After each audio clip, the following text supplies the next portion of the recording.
नमस्कार, एक बार फिर से स्वागत करती हूँ सभी का संस्कृत नमः संस्कृताय चैनल पर। ऋग्वैदिक सूक्त पढ़ने के क्रम में आज हम हिरण्यगर्भ सूक्त पढ़ेंगे। हिरण्यगर्भ सूक्त, जैसा कि मैंने पिछली वीडियो में भी आपको बताया था कि 3 सूक्त महत्वपूर्ण हैं। अगर हम ब्रह्मांड की उत्पत्ति के विषय में जानें, उनके बारे में जो रहस्य छिपा हुआ है वह इन तीनों सूक्तों में आपको मिलेगा। तो ब्रह्मांड की उत्पत्ति के बारे में नासदीय सूक्त, पुरुष सूक्त व हिरण्यगर्भ सूक्त विशेष रूप से महत्वपूर्ण है। आपको इनकी जानकारी होनी चाहिए। अगर परीक्षा की दृष्टि से देखें तो भी महत्वपूर्ण है, और हम वैसे अपने ज्ञान को बढ़ाना चाहते हैं और अपने सृष्टि की उत्पत्ति के बारे में जानना चाहते हैं तो भी ये विशेष रूप से महत्वपूर्ण है। तो ये हम सभी को जानना बहुत ज़रूरी है। हिरण्यगर्भ सूक्त जो है 10वें मंडल का 121वां सूक्त है, ये आप नोट डाउन कर सकते हैं। सृष्टि की उत्पत्ति के बारे में जैसा कि मैंने अभी बताया, नासदीय सूक्त, पुरुष सूक्त व हिरण्यगर्भ सूक्त तीनों महत्वपूर्ण हैं। ऋषि की बात करें तो हिरण्यगर्भ ऋषि है, इसमें छंद त्रिष्टुप है और देवता है क संज्ञक प्रजापति। देवता है क संज्ञक प्रजापति। अब मंत्रों की व्याख्या जानने से पहले हम थोड़ी सी व्याख्या हम हिरण्यगर्भ के बारे में करेंगे, जो कि हर जन को पता होना चाहिए। जितना मैंने पढ़ा है, सुना है, उतना मैं आपके सामने रख रही हूँ। ये सब बातें हमें ज्ञात होनी चाहिए। तो आइए जानें, हिरण्यगर्भ का अर्थ जानें। तो हिरण्य का अर्थ है सोना, गर्भ अर्थात अंड या ब्रह्मा, जिससे ब्रह्मा तथा सृष्टि की उत्पत्ति हुई है, वह अंडा, सूक्ष्म शरीर से युक्त आत्मा। कई विद्वानों ने हिरण्यगर्भ का अर्थ सोने का अंडा निकाला। हिरण्य का अर्थ सोना और गर्भ का अर्थ है अंडा, तो सोने का अंडा, जिससे ब्रह्मा जी की उत्पत्ति हुई है। कहा जाता है कि शिव का जो निराकार स्वरूप है, शिव का कोई आकार नहीं बताया, निराकार स्वरूप बताया है। उसी निराकार स्वरूप में संपूर्ण ब्रह्मांड के अंतर्गत जो सूर्यमंडल, तारामंडल या कहें संपूर्ण गैलेक्सी विद्यमान है, ये शिव का मूल आधार है। और जहाँ इनका मूल आधार है वहीं पर पूरी सृष्टि विद्यमान है। वहीं सौरमंडल, पृथ्वी और वहीं से जीव इस जगत में आता है। शिव के साथ माँ पार्वती या माँ भवानी का वास हमेशा रहता है, क्योंकि सारी शक्तियाँ इनके अंदर समाहित हैं। देखिए, हम सब अपने अस्तित्व को भूल चुके हैं। हमारे ऋषि मुनियों के द्वारा ही ये सारी ब्रह्मांड की उत्पत्ति का रहस्य कहा गया है। कुछ ऋषि मुनियों या विद्वानों ने अपने ग्रंथों के माध्यम से यह बताया कि जो सौरमंडल है वह शिव का मूल आधार तत्व है, क्योंकि शक्ति भी इन्हीं के अंदर समाहित है। भगवान ने एक बार अर्धनारीश्वर रूप भी दिखाया था, जिसमें उन्होंने बताया था कि आधा शरीर माँ शिव शक्ति है, अर्थात जहाँ शिव है वहाँ माँ शिव शक्ति भी विद्यमान है। जहाँ शिव का लिंग है वहाँ माता की योनि है। ये दोनों मिलकर ही पूरा शिवलिंग बनाते हैं। ये जो सौरमंडल है और सौरमंडल के अंदर जो 27 नक्षत्रों का घेरा बनता है, सौरमंडल के अंदर जो 27 नक्षत्रों का घेरा बनता है, उस घेरे से जो आकाशीय देशांतर रेखाएं हैं, जो आकाश की तरफ देशांतर रेखाएं हैं, वह एक बहुत बड़ा गोला बन जाता है। और यही गोला ब्रह्मांड कहलाता है।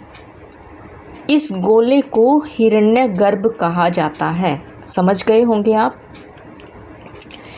इस गोले अर्थात ब्रह्मांड को माता शक्ति का गर्भ कहा जाता है, और इसी को हिरण्यगर्भ कहा जाता है, क्योंकि इसी गर्भ में या ब्रह्मांड में सर्वप्रथम ब्रह्मा जी की उत्पत्ति हुई। उनसे पहले यहाँ पर कोई जीव उत्पन्न नहीं हुआ था। विष्णु जी को निराकार भगवान के प्रकट स्वरूप कहा गया है। उनकी उत्पत्ति यहाँ नहीं बताई गई। कहा जाता है कि विष्णु जी की नाभि से एक नाल निकलती है। वह नाल पुष्कर में जाकर कमल के रूप में उत्पन्न होती है, और इस कमल से ब्रह्मा जी की उत्पत्ति होती है। तो इसलिए कहा गया है कि इस गोलाकार ब्रह्मांड में ब्रह्मा जी की उत्पत्ति हुई और वह भी विष्णु जी की नाभि से निकले कमल के रूप में। यहाँ जो कहा गया है उससे निष्कर्ष निकलता है कि ये जो ब्रह्मांड है या जो हिरण्यगर्भ है, ये माता भवानी का जो ये गर्भ है, इसे ही हिरण्यगर्भ का छोटा रूप बनाया गया है। अब इस लघु रूप को समझने का प्रयास करते हैं। भगवान ने प्रत्येक स्त्री के अंदर वही हिरण्यगर्भ का एक लघु रूप गर्भ बनाया है। जो बीज तत्व उसके गर्भ में प्रवेश करता है और वह बीज तत्व एक बालक का रूप लेता है। यहाँ देखिए एक विशेष बात है कि स्त्री के गर्भ में भी स्त्री की नाभि से एक नाल निकलती है और उससे ही उस बच्चे का पोषण होता है और इस तरीके से एक नई सृष्टि उत्पन्न होती है। अब देखिए यहाँ विष्णु जी और स्त्री दोनों का आपस में एक गहरा संबंध दिख रहा है हमें, क्योंकि विष्णु जी की नाभि से भी एक नाल निकली और उसी से ब्रह्मा जी की उत्पत्ति हुई। उसी प्रकार से स्त्री के गर्भ से स्त्री की नाभि से भी एक नाल निकलती है और उससे ही उस बच्चे का पोषण होता है। हमारे ऋषियों के द्वारा ही ये सब कहा गया है। उन्हीं को यह ज्ञान था कि विष्णु जी की नाभि से यह नाल क्यों निकली और उसी का लघु रूप भगवान ने स्त्री में डाल दिया। तो यहाँ हम यह भी कह सकते हैं कि प्रत्येक पुरुष शिव का अंश है और वही बीज तत्व उत्पन्न करता है और प्रत्येक स्त्री में माता शक्ति का अंश है। उसी के गर्भ में हिरण्यगर्भ का लघु रूप है। इससे ही सृष्टि उत्पन्न होती है। तो ये सारी जानकारी हम सबको होनी चाहिए। जो ऋषि मुनियों ने कहा, लिखा, इन सब में एक रहस्य छिपा हुआ है, एक सच्चाई छिपी हुई है जो कि हमें सबको ज्ञात होनी चाहिए। देखिए जो मैंने पढ़ा है या समझा है वही मैंने आपके सामने रखा है। ठीक है, उम्मीद करती हूँ आपको यह जानकारी सही लगी होगी। अब हम आइए मंत्रों की तरफ बढ़ते हैं। हिरण्यगर्भ सुक्तस्य मंत्राणाम व्याख्या। हिरण्यगर्भ है संवर्त अग्रे भूतस्य जातः पतिरेकासीत् स दाधार पृथ्वी ध्याम उत्तेमाम कस्मै देवाय हविषा विधेम। यहाँ पर संस्कृत में इसकी व्याख्या दी हुई है। हम इसकी हिंदी में व्याख्या करेंगे अन्वय के साथ। अग्रे हिरण्यगर्भ है संवर्तत। अग्रे हिरण्यगर्भ है संवर्तत। संवर्तत अर्थात विद्यमान था। इस सृष्टि के निर्माण होने से पहले, अग्रे इस सृष्टि के निर्माण होने से पहले हिरण्यगर्भ परमात्मा विद्यमान था। ब्रह्मा के बारे में कहा गया है। यहाँ पर ब्रह्मा को हिरण्यगर्भ भी कहते हैं। मनुस्मृति में इसका जिक्र किया गया है।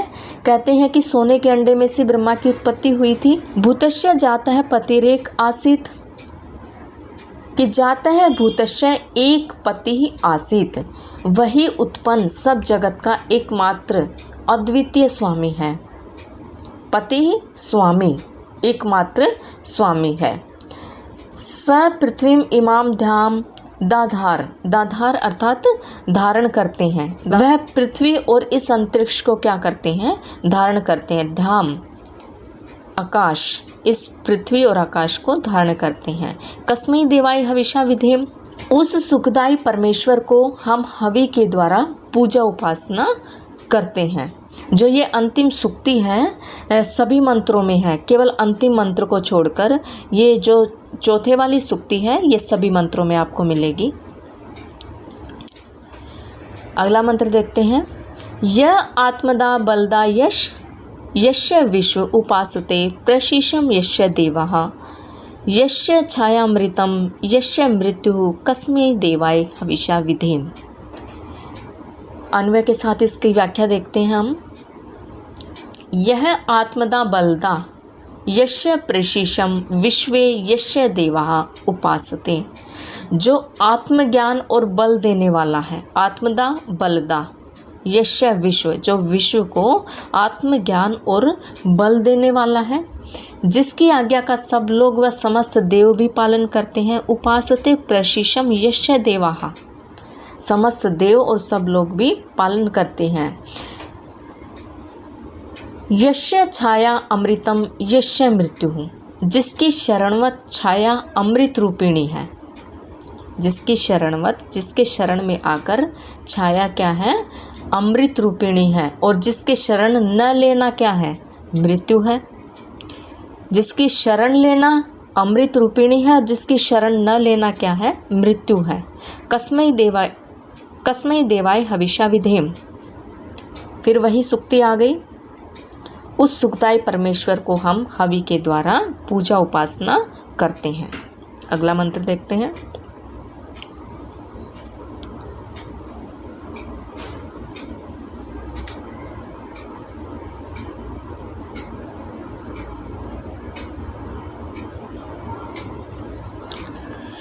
यह प्राणतो निमशितो महित्वै क इद्राजा जगतो बभूव यह इषे अस्य द्विपदश्चतुष्पदः कस्मै देवाय हविषा विधेम। यह प्राणतः निमिषतः जगतः महित्वा एक इत राजा बभूव। जो श्वासोच्छ्वास करने वाले और आँख झपकने वाले चर जंगम जगत का अपने महान सामर्थ्य से, अपनी महिमा से एक ही अद्वितीय राजा है। किसके बारे में कहा गया है, ब्रह्मा जी के बारे में, जिन्होंने सृष्टि की उत्पत्ति की।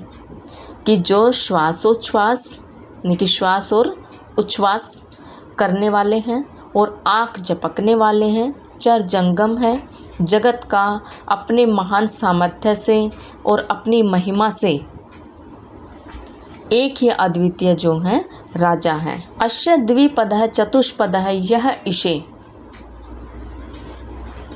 और इस दो पाए और चौपाए प्राणियों का क्या है, स्वामी है। द्विपदश्च और चतुष्पद है। इषे दो पैर वाले और चार पैर वाले प्राणियों का स्वामी है। कस्मै देवाय हविषा विधेम। उस सुखदायी परमेश्वर को हम हवि के द्वारा पूजा अर्चना करते हैं। यस्य में हिमवंतो महित्वा यस्य समुद्रम रस्या सह आहु यस्य महाप्रदिशो यस्य बाहु कस्मै देवाय हविषा विधेम। इबे हिमवंतः यस्य महित्वा आहुः।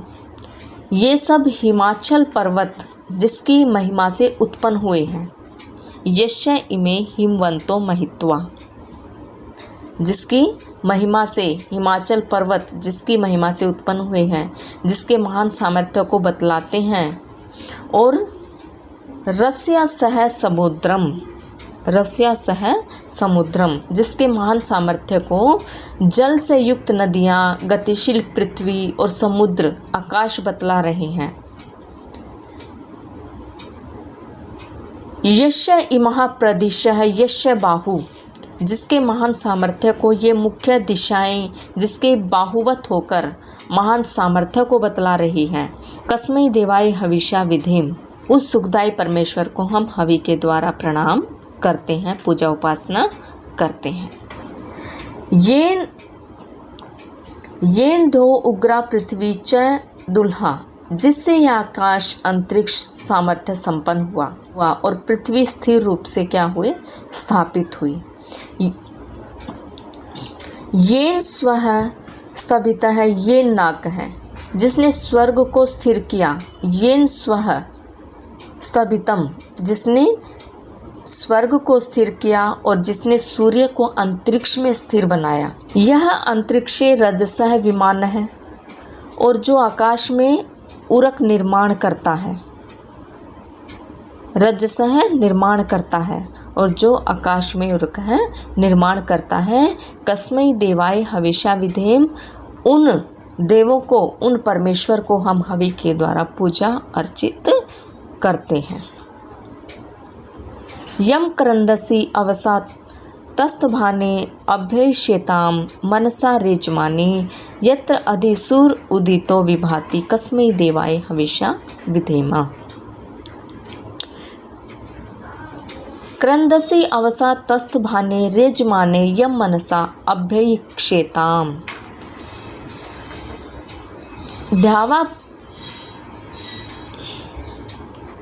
ध्यावा पृथ्वी शब्दायमान होकर, लोगों की रक्षा के लिए स्थिरभूत होकर, जिसको मन से प्रत्यक्ष देखती है।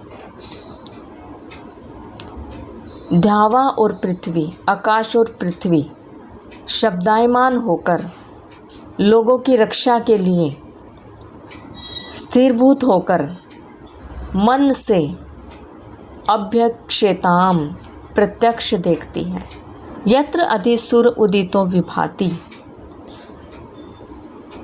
यत्र अधिसुरः उदितः विभाति, जिसके आश्रय से सुर सूर्य उदित होकर आकाश में चमकता है, जिसके आश्रय से सूर्य उदित होकर आकाश में चमकता है। कस्मै देवाय हविषा विधेम, उन परमात्मा को, उन परमेश्वर को हम हवि के द्वारा पूजा उपासना करते हैं। आपो हयद बृहतिर्विश्वमायन गर्भम दधाना जनयंतिर अग्निम, ततो देवानाम संवर्तता असुरेकः कस्मै देवाय हविषा विधेम। बृहति अग्निम जनयंती गर्भे दधाना, महान अग्नि आदि समस्त जगत को उत्पन्न करने वाला और गर्भ हिरण्य में महान अंड को धारण करने वाला। बृहति अग्निम जनयंती गर्भे दधाना कि महान अग्नि आदि समस्त जगत को उत्पन्न करने वाला और गर्भ हिरण्यम में महान अंड को धारण करने वाला कौन? ब्रह्मा। आप ही विश्वम आयन, जल ही सब जगत को व्यापता है। आप है जल, विश्वम विश्व को, जगत को, आयन व्यापता है। यत तत् देवानाम असुः एकः संवर्तत, जिससे उस कारण देव आदि सब प्राणियों का प्राणभूत एक अद्वितीय प्रजापति निर्माण हुआ।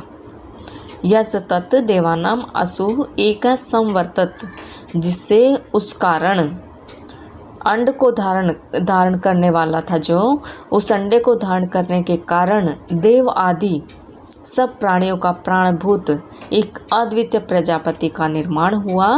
कस्मै देवाय हविषा विधेमः, कि उन परमेश्वर को, सुखदायी परमेश्वर को हम हवि के द्वारा पूजा उपासना करते हैं। यश्चित आपे महीना प्रिय पश्चात दक्षम दधाना जनयंतिर यज्ञम, यो देवेश्वरी देवे कासित कस्मै देवाय हविषा विधेम। यज्ञम जनयंती दक्षम दधाना, जिसने यज्ञ उत्पन्न करने वाला, प्रजापति को धारण करने वाला, प्रलयकालीन जल को उत्पन्न किया। जनयंती ही उत्पन्न किया। हिना यह चित प्रिय पश्चात यह देवेशु अधि एक है देवः आसीत, जिसने अपनी महिमा से उस जल के ऊपर चारों ओर निरीक्षण किया, चारों ओर छानबीन की, और जो देवों में उनका भी स्वामी है। कस्मै देवाय हविषा विधेम, उन पिता परमेश्वर को हम हवि के द्वारा पूजा अर्चना, पूजा उपासना करते हैं। मानो हिंसी जनिता यह पृथिव्या यो वादिवम सत्य धर्मा जजान, यश्च अपश्चंद्रा बृहतिर्जजान कस्मै देवाय हविषा विधेम। नह माँ हिंसित, हमें पीड़ित न करे। यह पृथिव्या जनिता, यह वाद सत्य धर्मा दिवम जजान, जो पृथ्वी का जनिता, सृष्टि को रचने वाला है, जो सत्य धर्म और जगत को धारण करने वाला है, सत्य धर्म और जगत को धारण करने वाला है। यह च बृहति चंद्रा अपि जजान, और जो आह्लादकारक विपुल महान जल को भी उत्पन्न करता है, जो आह्लादकारक विपुल महान जल को भी उत्पन्न करता है। कस्मै देवाय हविषा विधेम, उस सुखदायी परमेश्वर को हम हवि के द्वारा पूजा उपासना करते हैं। प्रजापति न त्वेत अन्यो विश्वा जातानि परिप्ता बभूव, यत् कामास्ते जुहुम स्तनो अस्तु वयम श्याम पत्यो रयिणाम। प्रजापति, हे प्रजापति, त्वत् अन्य एतानि विश्वा जातानि तान परिबभूव, तेरे सिवाय कोई दूसरा इन वर्तमान, भूत और भविष्य के समस्त उत्पन्न वस्तुओं को जगत में नहीं व्याप सकता। अर्थात तू ही क्या है? व्यापता है। तो यत् कामः ते जुहुम तत् न अस्तु, जिसकी अभिलाषा करके हम तेरी उपासना हवन करते हैं, वह हमें प्राप्त हो।